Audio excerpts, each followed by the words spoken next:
Hello friends, स्वागत है एक बार फिर से आपका आपके अपने चैनल एमएच क्लासेस बाय पवन त्रिपाठी में। आज हम आपके सामने कक्षा 11 एनसीईआरटी यूपी बोर्ड में संबंध और फलन में 2.2 लेकर आपके सामने आएंगे। अभी तक हमने आपके सामने उसकी परिभाषा, उसके उदाहरण प्रकार, उसके कुछ सूत्र और 2.1 अभ्यास हमने उसको पूरा एक सवाल आपको करके दिखाया, समझाया। और ये हमने आशा की कि ये वीडियो आपको पसंद आया होगा। तो आज हम आपके सामने कक्षा 11 में संबंध और फलन का अगला भाग लेकर प्रस्तुत हैं। उससे पहले अगर आपने हमारे चैनल को सब्सक्राइब नहीं किया है तो हमारे चैनल को आप सब्सक्राइब कर लें, लाइक करें, और अगर आपको वीडियो पसंद आए तो अपने ज्यादा से ज्यादा दोस्तों के साथ शेयर करें ताकि हमारा वीडियो उन तक पहुंच सके और धीरे धीरे एक चेन बन जाए, जिससे कि हम ज्यादा से ज्यादा लोगों तक जुड़ सके। तो आइए हम देख लेते हैं हमारा जो अगला अभ्यास है वो है, अभी तक हमने 2.1 पढ़ा है, वो हमारा है 2.2। इसमें हम प्रांत और परिसर के बारे में पढ़ेंगे। जैसे आपने कक्षा 9-10 में पढ़ा है एक्स और वाई, इसको हम भुज और कोटि बोलते हैं। तो अगर कोई निर्देशांक है उसके अंदर कोई बिंदु लिखा हुआ है तो जो पहला वाला बिंदु है ये एक्स का माना जाता है, दूसरा वाला वाई का माना जाता है। इसी तरह प्रांत और परिसर होता है, ये हमारा प्रांत होता है और ये हमारा परिसर होता है।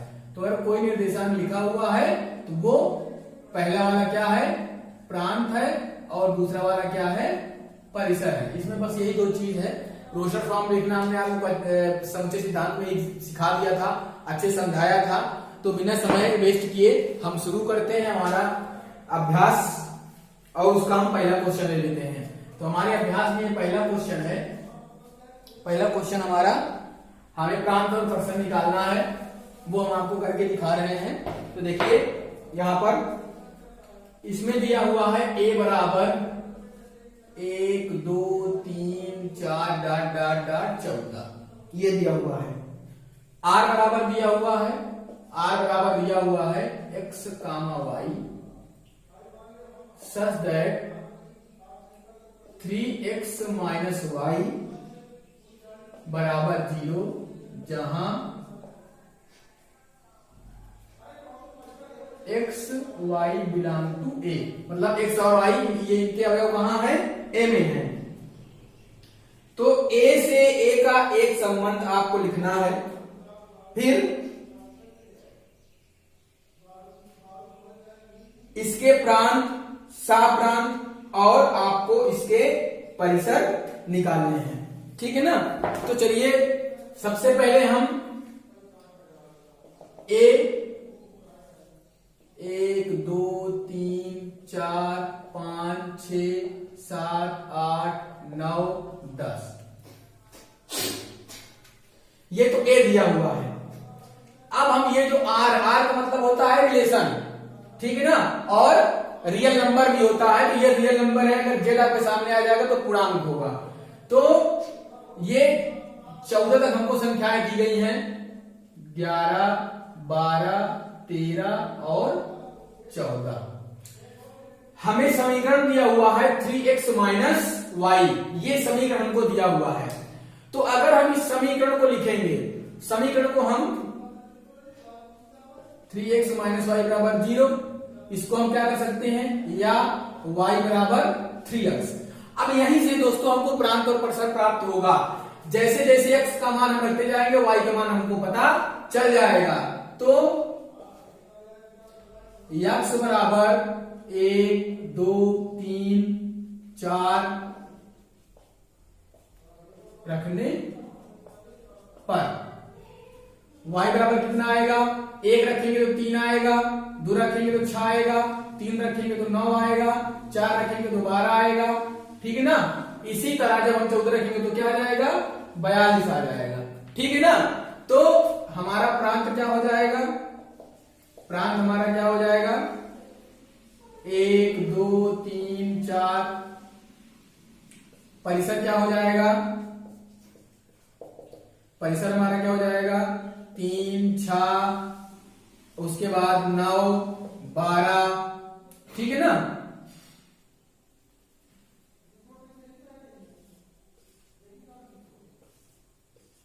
और साप्रांत हमारा क्या हो जाएगा, सप्रांत। अब हमारा जो सप्रांत हो जाएगा वो इनको हम मिलाकर लिखेंगे, ठीक है ना। तो मिलाकर जब लिखेंगे तो x का मान हमने क्या रखा, 1 रखा तो क्या आया, 3 आया, तो 1 का 3। फिर x का मान हमने 2 रखा तो क्या आया, 6 आया, 2 का 6। फिर x का मान हमने 3 रखा तो क्या आया, 9 आया, 3 का 9। फिर x का मान हमने 4 रखा तो क्या आया, 12 आया। तो ये क्या हो गया, सप्रांत हो गया। तो ये प्रांत हो गया, ये परिसर हो गया और सप्रांत हो गया। हमारे पास कोई समीकरण दिया हुआ है, रैखिक समीकरण या कोई भी द्विघात समीकरण कोई भी दिया हुआ है, उसमें हम जैसे जैसे x या y, x का समीकरण है तो y की वैल्यू रखते जाएंगे, y का समीकरण x की वैल्यू रखते जाएंगे। जैसे जैसे हम मान रखते जाएंगे हमारे प्रांत और परिसर निकलते आएंगे। तो जो x वाले होंगे वो प्रांत होंगे और जो y वाले होंगे वो परिसर होंगे। ये पहला सवाल, इसको अच्छे समझ लें, तो अब इससे इस संबंधित सारे क्वेश्चन हमको आगे करने हैं। तब तक हम दूसरा सवाल जो है हल कर देते हैं, आप इसको देख लें। तो उसके बाद दूसरा सवाल कह रहा है r बराबर दिया हुआ है, r बराबर x y such that y बराबर x प्लस 5 और इसमें x y belong to n तथा x इज लेस देन 4 ये दिया हुआ है और हमको प्रांत और परिसर निकालना है। कह रहा है कि यह इनका मान जो है x का मान 4 से कम है। तो दिया है y बराबर x प्लस 5। अब जैसे जैसे x का मान रखेंगे y का मान निकलता चला जाएगा। x का मान कहां तक रखेंगे हम, 4 से कम मतलब 3 तक रखेंगे। तो क्या हो जाएगा, y बराबर 1 धन 5, y बराबर 2 धन 5, y बराबर 3 धन 5। ये क्या हो जाएगा 6, ये क्या हो जाएगा 7, ये क्या हो जाएगा 8। तो प्रांत और परिसर यहां लिख देते हैं। प्रांत क्या हो जाएगा, हमने क्या रखा है 1 2 और 3। x का मान क्या है 4 छोटा है, 1 2 3। परिसर क्या हो जाएगा, परिसर जो मान हमारा आया है 6, 7, 8। बहुत ही इजी है प्यारे दोस्तों, इसको आप आसानी से कर सकते हैं। तो ये आपका नोट हो गया होगा, मैं इसको इरेज कर देता हूं और हम अगला सवाल देखेंगे अपना। ये हमारा तीसरा सवाल क्या कह रहा है, इसको छोड़ देते हैं, तब तक इसको आप लिखना चाहे तो लिख सकते हैं। तीसरा सवाल हम देख लेते हैं। इसमें कह रहा है कि a बराबर है 1 2 3 5, b बराबर 4 6 9। a से b में एक संबंध r बराबर दिया है, r बराबर x y सच दैट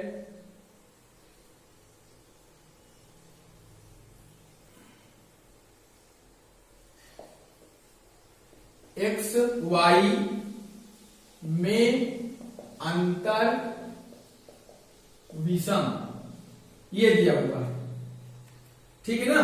और x belong to a, x belong to b, ये दिया हुआ है। तो हमें इसको रोस्टर रूप में लिखना है, ठीक है ना। हमें इसको रोस्टर रूप में लिखना है। तो इसका रोस्टर रूप यही हो जाएगा x y such that x y में अंतर विषम x बिलोंग टू a तथा x बिलोंग टू b। ये तो इसका रोस्टर फॉर्म हो गया। अब इसमें आपको प्रांत और परिसर भी निकाल लेना है। तो प्रांत और परिसर निकालें आप। प्रांत, देखिए अब एक्स वाई में अंतर कितने का है, विषम संख्या का है। ये प्रांत हो जाएगा, ये परिसर हो जाएगा। तो हमको इसका अंतर निकालना है। तो x और y में अंतर वो हम निकाले दे रहे हैं। तो हमें ऐसी दो संख्याओं को साथ में लिखना है जिनको आपस में घटाने पर हमको विषम संख्या प्राप्त हो। तो पहले 1 और 4 लिख देते हैं, 1,4, फिर 1,6। अब 1,9 से घटाने पर हमें सम संख्या प्राप्त होगी, उसको छोड़ देते हैं। 2,4 नहीं होगा, 2,6 नहीं होगा, 2,9, 2,9। फिर उसके बाद 3,4, 3,4, फिर 3,6, फिर 5,4 और 5,6, फिर 5, बस। तो ये देखिए ये सारी संख्याएं हैं। 1 और 4 का घटाना विषम, 6 और 1 घटाना विषम, 2 और 9 का घटाना विषम, 4 और 3 का घटाना विषम, 3 और 6 का घटाना विषम, 5 और 4 का घटाना विषम, 5 और 6 का घटाना विषम। तो आपने देखा कि इसके जो हमने इसको रोस्टर फॉर्म में लिखा और उसके बाद जब हमने इसका अंतर दिखाया तो हमारे सामने इसको कह रहा था कि इसका अंतर विषम होना चाहिए। हमने साफ प्रांत जब इसका निकाल दिया तो हमें जो भी संख्या प्राप्त हुई वो विषम ही प्राप्त होगी अगर उसको हम घटाएंगे तो हमारा तीसरा सवाल भी समाप्त हो गया। अब हम अपना चौथा क्वेश्चन ले लेते हैं। हमारा चौथा क्वेश्चन क्या कह रहा है, तब तक इसको आप नोट कर लें। चौथा इसमें कह रहा है कि दी हुई आकृति समुच्चय P से, आकृति बना लेते हैं, आकृति बनी है, दो आकृति बनी हुई है, ये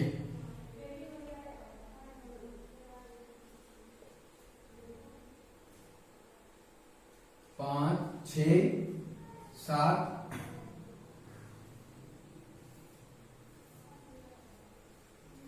ये आकृति बनी हुई है आपके लिए। ये P है और ये Q है। सवाल कह रहा है दी हुई आकृति समुच्चय P से Q का एक संबंध दर्शाती है। इस संबंध को समुच्चय निर्माण रूप में लिखना है आपको और उसके बाद इसको आपको रोस्टर रूप में लिखना है। इसके प्रांत और इसके परिसर आपको निकालने हैं। सबसे पहले इसके प्रांत निकाल लेते हैं। प्रांत अब देखिए इसका प्रांत हो जाएगा 5, 6, 7। इसका परिसर हो जाएगा, क्योंकि जब अलग अलग अवयव होता है इसमें प्रांत और परिसर निकालना हो आपको, तो ये प्रांत हो जाएगा, ये परिसर हो जाएगा। जब अलग अलग अवयव दिया रहता है तब ज्यादा आसान होता है, ठीक है ना। तो इसका जो है परिसर क्या हो जाएगा, 3, 4 और 5। ये प्रांत और परिसर हो गया। अब क्या कह रहा है कि हमें इसका समुच्चय निर्माण रूप में लिखना है और उसके बाद हमें इसका रोस्टर फॉर्म भी लिखना है। रोस्टर फॉर्म में हम इसको मिला के लिखेंगे, ठीक है ना। तो पहले समुच्चय निर्माण, समुच्चय निर्माण क्या हो जाएगा, x y such that y बराबर x माइनस 2। कैसे हुआ देखिए, 5 में 3 गया 2, 6 से 4 गया 2, 7 से 5 गया 2, ठीक है ना। तो ये आ गया और x बराबर क्या है 5, 6, 7। जहां x बराबर क्या है 5, 5 से 3 गया 2, 6 से 4 गया 2, 7 से 5 गया 2। ये इसका समुच्चय निर्माण हो गया। अब रोस्टर लिख देते हैं। रोस्टर 5, 3, फिर 6, 4, फिर 7, 5। ये इसका रोस्टर फॉर्म हो गया, ठीक है ना। तो ये हमारा चौथा सवाल भी समाप्त हो गया। अब हम अपना पांचवा सवाल देख लेते हैं। हमारा पांचवा क्वेश्चन क्या कह रहा है, तब तक इसको आप नोट कर लें। अगर आपको नोट नहीं हो तो इसको आप नोट कर लें। हम पांचवा क्वेश्चन ले लेते हैं। इसमें a बराबर दिया हुआ है, a बराबर दिया हुआ है 1, 2, 3, 4, 5, 6। और मान लीजिए a बराबर 1, 2, 3, 4, 6 दिया हुआ है। सॉरी 5 नहीं है 6 है, तो 6 दिया हुआ है। आर ए पर A B such that A B belong to A संख्या बी को यथावत विभाजित करती है द्वारा परिभाषित एक संबंध है। पहला आर को रोस्टर रूप में आपको लिखना है, फिर दूसरा आर का प्रांत आपको निकालना है, तीसरा आर का आपको परिसर निकालना है, ठीक है ना। तो सबसे पहले इसका हम रोस्टर फॉर्म लिख लेते हैं। रोस्टर क्या हो जाएगा, ए बी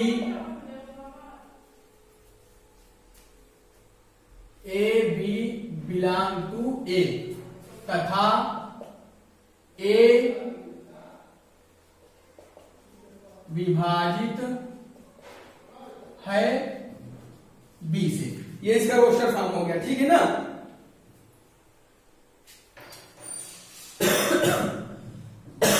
यानी लीजिए बी विभाजित है ए से, ये रोस्टर फॉर्म हो गया। इसका प्रांत लिख लेते हैं। अब सबसे पहले इसका हम साप्रांत निकाल लेते हैं। हमें ऐसे अवयव साथ साथ लिखना है जो बी का जो भी अवयव हो वो ए से विभाजित हो जाए। तो इसका साप्रांत निकालते हैं पहले। साप्रांत तो क्या हो जाएगा, 1,1, 1,2, 1,3, 1,4, 1,5 और 1,6। तो आपने देखा कि यहां पर कोई सीमा तो नहीं है, नहीं, ठीक है। तो 1 से 1 कट जाएगा, 1 से 2 कट जाएगा, 1 से 3 कट जाएगा, 1 से 4 कट जाएगा, 1 से 5 कट जाएगा, 1 से 6 कट जाएगा। अब हम ले लेते हैं 2। तो 2 से क्या कटेगा, 4 कटेगा। 2 से क्या कटेगा, 6 कटेगा। फिर हम ले लेते हैं 3। 3 से क्या कटेगा, 6 कटेगा। अब हमारे पास अब ऐसी कोई संख्या नहीं तो आपस में कट जाए, बी कट जाए ए से। तो ये 7 प्रांत आ गए। अब हम प्रांत निकाल लेते हैं अपना इसी से। प्रांत क्या हो जाएगा, 1, 2, 3, 4, 5, 6। अब परिसर निकाल लीजिए, कितना आया है परिसर में, 2, 3, 4, 5, 6। तो हो जाएगा ये 1, 2, 3, 4, 5, 6। ये हमारा प्रांत हो गया और ये हमारा परिसर हो गया। सवाल को समझ लें। इसमें कह रहा था कि ये ए, मान लीजिए ए बराबर 1, 2, 3, 4, 5, 6, 1, 2, 3, 4, 6 और सॉरी यहां पर 5 नहीं है। 5 तो हमने लिखा ही नहीं था, यहां गलत कर दिए 5।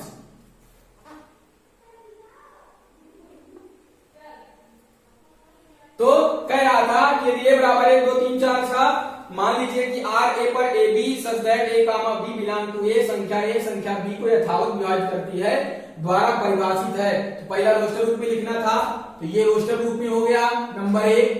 दूसरा प्रांत लिखना था, तीसरा परिसर।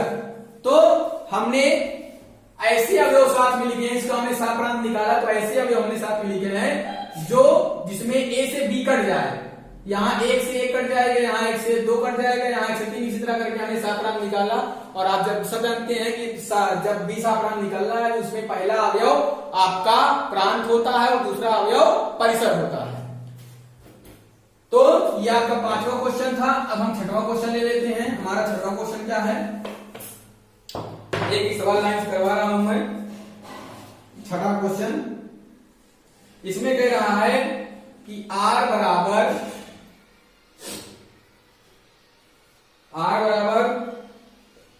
x plus 5 such that x belong to 0, 1, 2, 3, 4, 5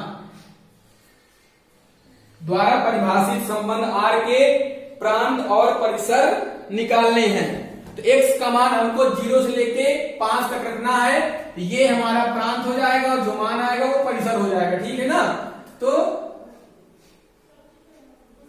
x plus 5 में क्रम से 0, 1, 2, 3, 4, 5 रखने पर क्या हो जाएगा, 0 रखोगे तो क्या आएगा, 5 आएगा। फिर 1 रखेंगे तो 6 आएगा, 2 रखेंगे तो 7 आएगा, 3 रखेंगे तो 8 आएगा, फिर 4 रखेंगे तो 9 आएगा और फिर 5 रखेंगे तो 10 आएगा। तो ये तो हमने निकाल लिया, साप्रांत हो गया। ये क्या हो गया, साप्रांत हो गया। अब हम प्रांत निकाल लेते हैं, आपको पता हो जाएगा प्रांत क्या है। 0, 1, 2, 3, 4, 5 परिसर क्या हो जाएगा, जो मान आया है क्या आया है, 5, 6, 7, 8, 9 और 10। तो ये प्रांत हो गया और ये परिसर हो गया और ये साप्रांत हो गया। अभी तक आपने देखा होगा सारे क्वेश्चनों में ही हमको प्रांत और परिसर निकालना पड़ा है। ये हमारा 5वां क्वेश्चन, 6वां क्वेश्चन भी हो गया। अब हम पढ़ते हैं हमारे अगले क्वेश्चन 7वें क्वेश्चन तरफ। देखते हैं हमारा 7वां क्वेश्चन क्या कह रहा है। इसमें कह रहा है कि r बराबर x cube such that x संख्या 10 से कम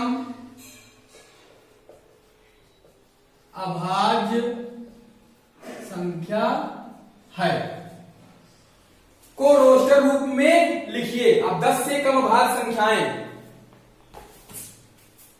10 से कम अभाज्य संख्याएं क्या हो जाएंगी? 2, 3, 5, 7। ठीक है ना। रोस्टर ये हो जाएगा x cube such that x संख्या 10 से कम 2, 3, 5, 7। साप्रांत का निकाल लेते हैं। साप्रांत क्या हो जाएगा? देखिए, जब आपने 2 रखा तो 8 आया, फिर आपने यहां पर 3 रखा तो 27 आया, फिर आपने 4 रखा, वो 5 रखा तो क्या आया? 125 आया। 125। फिर आपने 7 रखा तो क्या आया? 343। गुणा करा लें, 7 का 49, 49 7 करा दें, 7 का 30, 7 7 28 34, तो 343 आ गया। इस प्रकार हमने इसका प्रांत और परिसर ज्ञात कर लिया है। अब हम अपना 8वां क्वेश्चन देखते हैं। हमारा 8वां क्वेश्चन क्या कह रहा है। इसमें बहुत समझने की चीज नहीं है, पहले दोस्तों बहुत आसान चैप्टर है, ठीक है ना। और मैं आपको लिखने के बराबर मौका भी दे रहा हूं। 8वां क्वेश्चन कह रहा है a बराबर x y z, b बराबर 1, 2। ए से b के संबंधों की संख्या आपको ज्ञात करनी है। तो हम इसका एक रास b निकाल देते हैं, उसके हम उपसमुच्चय संख्या निकाल देंगे, संबंध आ जाएंगे। तो एक रास b आप निकालोगे तो क्या हो जाएगा? x y z गुणे 1, 2। तो क्या हो जाएगा? एक रास b आप निकालोगे तो x, 1, फिर x, 2, फिर y, 1, फिर y, 2, फिर z, 1, फिर z, 2। तो संबंध में कितने अवयव आए? 1, 2, 3, 4, 5, 6। तो एक रास n एक रास b बराबर कितना आया? 6। तो कुल संबंधों की संख्या बराबर इसके जितने उप समुच्चय होंगे वही संख्या होगी। तो उप समुच्चयों की संख्या, और समुच्चय संख्या क्या होती है? To the power n। और यहां पर मान कितना है? 6 आया है, तो 2 की घात 6 कर देते हैं। तो इसका गुणा करा दीजिए, कितना हो जाएगा? 64। तो इसके संबंधों की जो संख्या आ गई, कितना आ गई? 64 आ गई। ठीक है ना। अब एक आखिरी सवाल हमारा बचा है, उसको ले लेते हैं, 9वां सवाल। फिर हमारा ये 2.2 चैप्टर समाप्त हो जाएगा और अगले वीडियो में हम आपको 2.3 के साथ मिलेंगे, उसको भी आपको बिल्कुल समझाएंगे। अब क्योंकि आसान प्रश्नावली थोड़ा सा स्पीड से कर दे रहे हैं, बहुत ज्यादा कठिन प्रश्नावली नहीं है। तो उसके बाद देखिए इसमें कह रहा है, मान लीजिए कि r z पर r बराबर, r मतलब real number, a b such that a b belong to z a minus b एक पूर्णांक है द्वारा परिभाषित एक संबंध है। r के प्रांत व परिसर आपको निकालने हैं। तो प्यारे दोस्तों एक बात ध्यान रखिए कि जब a और b दोनों z से बिलोंग करते हैं तो ये क्या हो जाएगा? रोस्टर इसका क्या हो जाएगा? A B such that A B belong to Z या A belong to Z B belong to Z A minus B एक पूर्णांक। तो ये तो इसका क्वेश्चन हो गया। अब हमें इसका प्रांत चाहिए। इसका प्रांत क्या होगा? जेड होगा। इसका परिसर क्या होगा? जेड हो गया। क्यों? क्योंकि जब a माइनस बी एक पूर्णांक है, a और b भी पूर्णांक है, तो हमारे जो भी प्रांत आएगा, जो भी परिसर आएगा, वो क्या आएगा? a। 2 का ये संपूर्ण चैप्टर पूरी तरह से आपको समझाया, एक एक क्वेश्चन आपको हल करके दिखाया। अब अगले वीडियो में हम आपको 2.3 का चैप्टर अच्छे से विधिवत एक एक क्वेश्चन समझाएंगे। कोशिश करेंगे कि आपका जो भी डाउट हो वो क्लियर हो जाए। तब तक के लिए अपने घर पर रहें, सुरक्षित रहें और इस बढ़ती वैश्विक महामारी में सावधानी बरतते हुए अपना अपने परिवार का ध्यान रखें। सरकार के द्वारा दिए गए निर्देशों का पालन करें। जय हिंद, जय भारत।